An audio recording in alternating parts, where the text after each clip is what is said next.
సుమన్ టీవీలో మీ business promotions కోసం ఈ కింది నెంబర్ను సంప్రదించగలరు. అందరూ చెప్పినట్లుగానే 15 సంవత్సరాలు లాంగ్ టర్మ్ ఇన్వెస్ట్ చేశాక ఆ ₹1,00,00,000 నుంచి 15 లక్షలు మార్కెట్ పడ్డప్పుడు వైపౌట్ అయిపోయినాక ఏంటి పరిస్థితి? వీళ్ళందరికీ సమాధానం ఎవరు చెప్తారంటూ కూడా ప్రతి ఒక్కరు మార్కెట్లో పానిక్ అవుతున్నారు. ఏంటి మీరేం చెప్తారు ఇప్పుడు జరుగుతున్న మార్కెట్ సినారియో?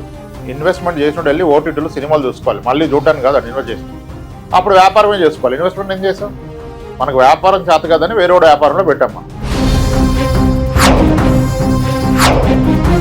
మనకు వచ్చిన 2 కోట్ల నుంచో 3 కోట్ల నుంచో మార్కెట్ పడడం వల్ల మనకి 15 లక్షలు 20 లక్షలు 30 లక్షలు తగ్గింది కదా.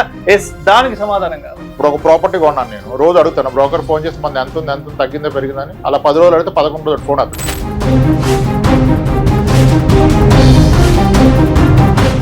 మీరు చనిపోయాక స్వర్గానికి వెళ్తారు, నరకానికి వెళ్తారా? చెప్పలేము. మిమ్మల్ని కోరుకోమంటే ఏం కోరుకుంటారు? ఆబ్వియస్ గా స్వర్గమే కోరుకుంటాం కదా. స్వర్గం కోరుకుంటాం అందరం.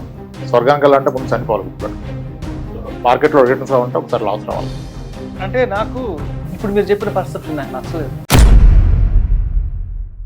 మ్యూచువల్ ఫండ్ ఇన్వెస్ట్మెంట్స్ ఎస్ఐపిలు రిడెంప్షన్ కొట్టాలా, లేదంటే పాజ్లో పెట్టుకోవాలా, లేదంటే ఆపేసేయాలా?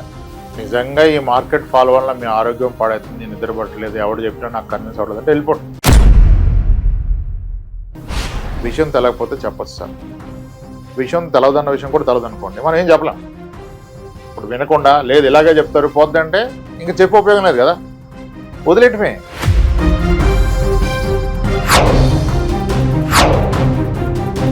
అన్నీ పడ్డప్పుడు హ్యాపీ ఫీల్ అవుతారు కానీ మార్కెట్ పడితే మాత్రం ప్యానిక్ ఫీల్ అవుతారు. ఇది it's not a game of emotion. Investment is a boring game. It's not exciting. మీకు అలాంటి ట్రేడింగ్లో చేసుకోండి.